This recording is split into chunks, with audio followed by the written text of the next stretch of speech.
नमस्कार, आप सभी का स्वागत है आपके अपने YouTube चैनल पर। जैसा कि आप सब जानते हैं कि हम एक फ़िलहाल संधि नामक विषय पर एक सीरीज़ बना रहे हैं। उसी सीरीज़ की कड़ी में ये 7वीं वीडियो है। हमने इससे पहले लगभग 6 वीडियोज़ बना रखी हैं, जिसमें संधि के प्रमुख भेदों के बारे में और संधि का जो बेसिक कॉन्सेप्ट है वह क्या होता है और किस तरह से संधि कहाँ पे होती है, कहाँ पर नहीं होती है, किस प्रकार से संधि किन किन वर्णों के साथ में होती है, वो सभी हमने बड़े ही विस्तार से, बड़े ही अच्छी तरह से समझा हमने। अब इसी सीरीज़ का 7वां भाग जो है, जिसका नाम है कि अन्य स्वर संधियाँ। कुछ संधियाँ ऐसी थीं कि जो प्रमुख भेद से हट कर के थी, तो ऐसे में आज हम उन संधियों पर चर्चा करने वाले हैं। और ध्यान रखिएगा कि हमने शुरुआत में ही बता दिया था कि हमारी इस सीरीज़ में 8 वीडियोज़ आएंगी और इस वीडियो के बाद में भाग 7 के बाद में भाग 8 जो वीडियो आएगा उसमें स्वर संधि के जितने भी भेद हमने चर्चा किया है, जितने भी प्रकार की संधियों को हमने देखा है और समझा है, उन सब का एक प्रैक्टिस टेस्ट होगा उसमें, और उसमें पूरी व्याख्या के साथ में होगा और आपको बताया जाएगा कि किस तरह से आप अपने एग्ज़ाम के लिए बेहतर तरीके से तैयारी कर सकते हो। और संधि, स्वर संधि में आपको कोई भी किसी भी प्रकार से रोकने वाला बिल्कुल भी नहीं है। चाहे ये 2 नंबर की आए तो भी आपके हाथ में पूरे नंबर आएंगे, और चाहे ये 5 या कितने ही नंबर के आए, आपका 1 नंबर भी मिस नहीं होने वाला है। चलिए शुरू करते हैं आज का टॉपिक शुरू करने से पहले अगर आप हमारे चैनल पर नए हैं तो प्लीज़ हमारा चैनल सब्सक्राइब कीजिए, और अगर अभी तक आपने हमारा चैनल सब्सक्राइब नहीं किया है तो सबसे पहले ये चैनल जो है सब्सक्राइब कीजिए, और वीडियो अगर अच्छी लगे तो प्लीज़ उसे लाइक कीजिए और अपने साथियों के साथ में शेयर कीजिए। चलिए, मुझे उम्मीद है कि अब तक आपने हमारा चैनल सब्सक्राइब कर दिया होगा। चलिए चलते हैं अपने टॉपिक के ऊपर।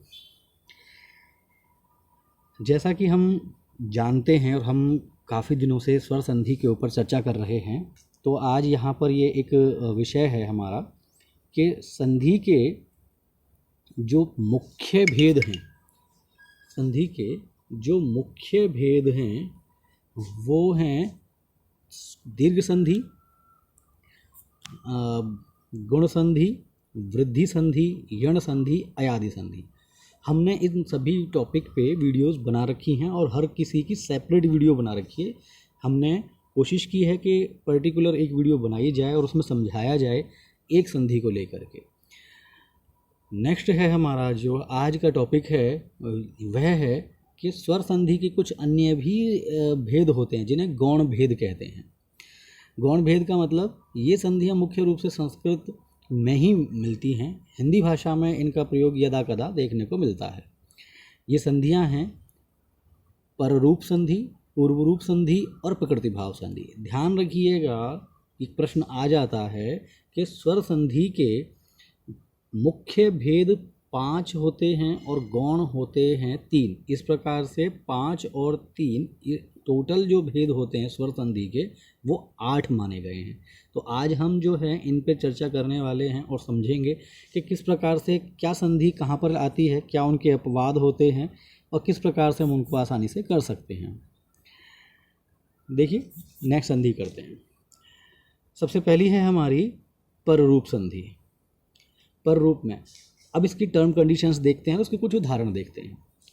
अगर पूर्व पक्ष में अकारांत उपसर्ग हो और उत्तर पक्ष में ए और ओ हों से आरंभ होने वाले शब्द या धातु हों, तब वहाँ वृद्धि और अयादि संधि ना होकर के पररूप संधि होती है। देखिए, समझते हैं कि अकारांत किन्हें कहते हैं। ये हमने बिल्कुल अपनी शुरुआती वीडियोस में बिल्कुल बहुत अच्छी तरह से समझा रखा है।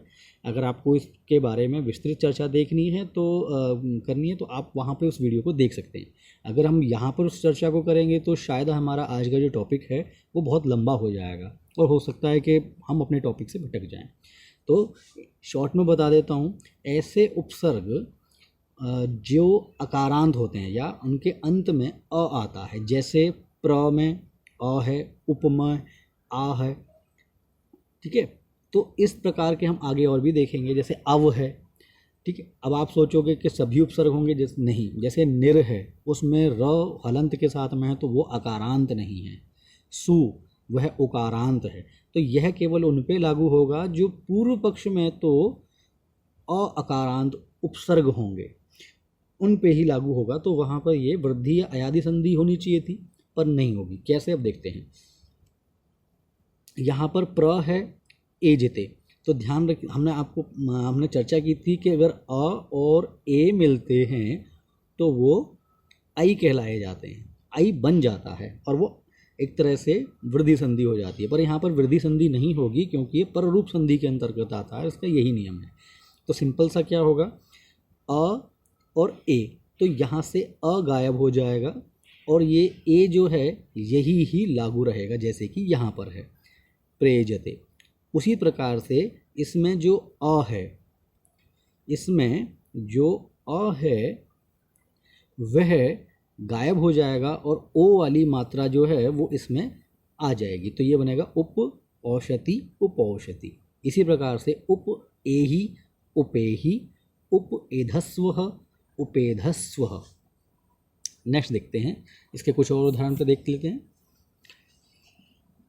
अब देखिए, इसी प्रकार से अव भी एक ऐसा उपसर्ग है जो अकारांत है और वहाँ यहाँ पर भी लॉजिकली पहली दृष्टि से अगर देखते हम इसे तो यहाँ पर हम वृद्धि संधि ही करते, परंतु यह यहाँ पर बिल्कुल स्पष्ट रूप से पाणिनि ने और अनेक व्याकरण आचार्यों ने यहाँ पर बता रखा है, इसीलिए यहाँ पर वृद्धि या अयादि संधि होने की बजाय यहाँ पर सिंपल पररूप संधि हो जाएगी।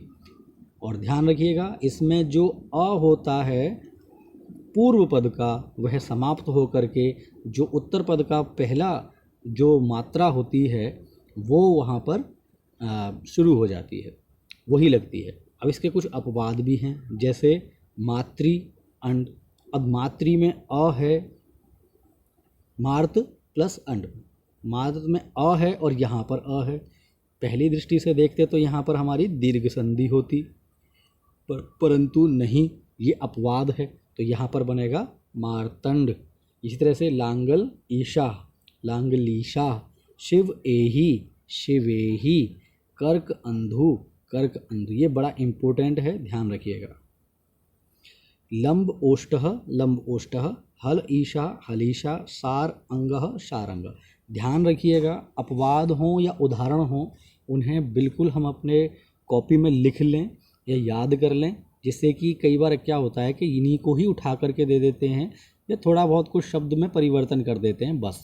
बाकी अगर आप इनको याद करेंगे, बार बार इस वीडियो को देख करके उनको कंठस्थ करने की कोशिश करेंगे, तो मुझे नहीं लगता कि कहीं से कोई भी ऐसा उदाहरण आएगा जिसमें हम परेशानी महसूस करते हैं। नेक्स्ट देखते हैं, इसी संधि के सेकंड जो रूप है या भेद है, सॉरी, वह है पूर्व रूप संधि। अब इस पूर्व रूप संधि की क्या टर्म कंडीशंस हैं हम थोड़ा देख लेते हैं।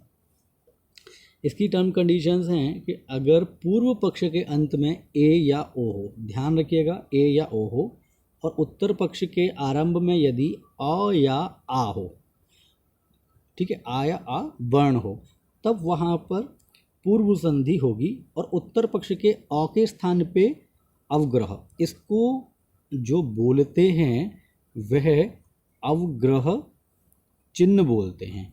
ध्यान रखिएगा, ये अवग्रह चिन्ह है ये वाला, और आ के स्थान पर ये 2 बार आएगा। क्यों?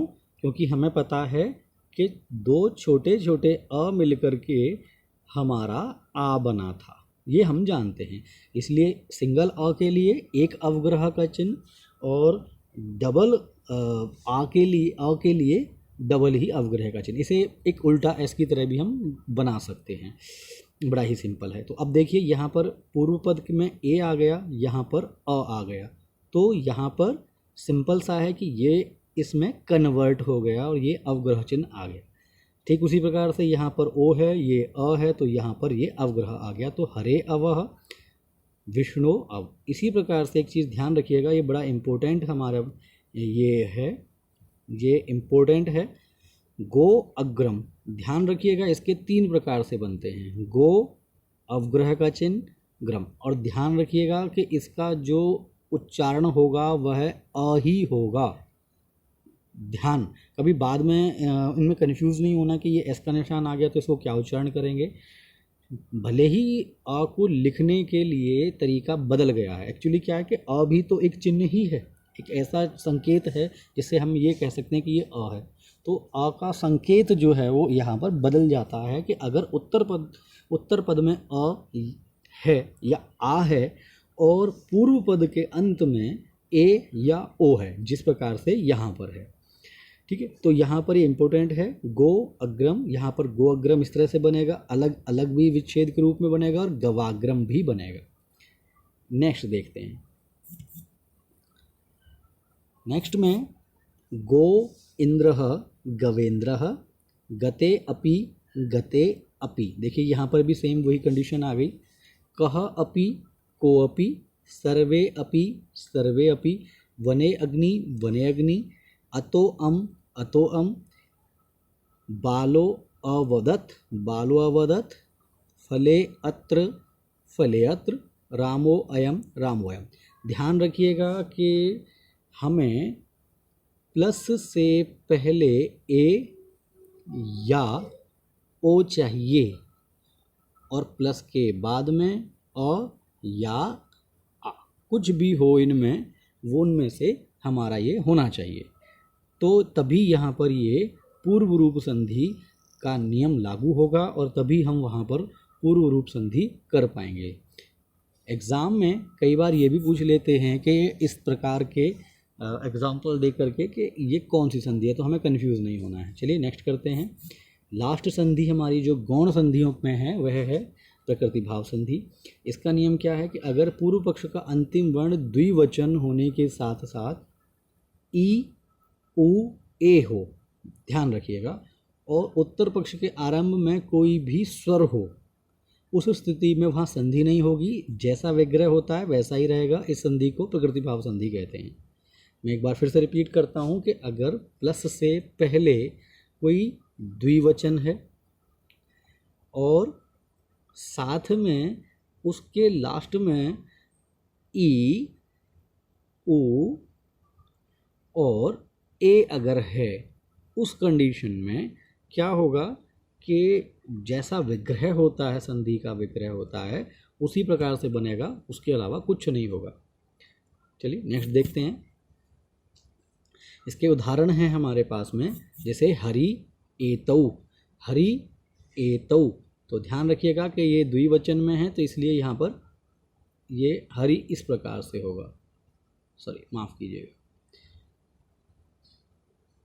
हरि एतौ। तो ये इस प्रकार से बना। विष्णु इमौ अहो ईशा ई इंद्रः उ उमेशः। ध्यान रखिएगा कि इस प्रकार के जो भी निपात आएँ उनको भी हमें इस प्रकृति भाव संधि के अंदर ही रखना है।